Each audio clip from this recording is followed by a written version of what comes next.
3 కప్పుల మినప్పప్పు, 1 కప్పు పెసరపప్పు, హాఫ్ కప్పు బియ్యం వేసి నైట్ అంతా నానబెట్టేసుకొని దాంట్లో సగం ఉల్లిపాయ, కొంచెం అల్లం, 2-3 పచ్చిమిర్చి వేసుకొని స్మూత్ కన్సిస్టెన్సీలో గ్రైండ్ చేసేసుకోండి. దానికి తగినంత సాల్ట్ వేసి మిగిలిన ఆనియన్ వేసేసుకొని దాంట్లోనే కలిపేసుకొని బాగా మిక్స్ చేసుకోండి.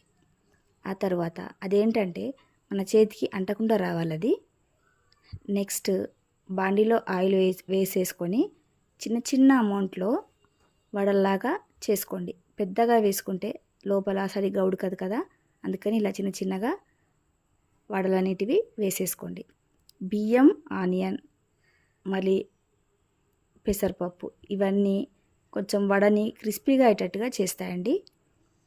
చూసారు కదా, ఇలా అయిన తర్వాత చట్నీతోటి సర్వ్ చేసేసుకోండి.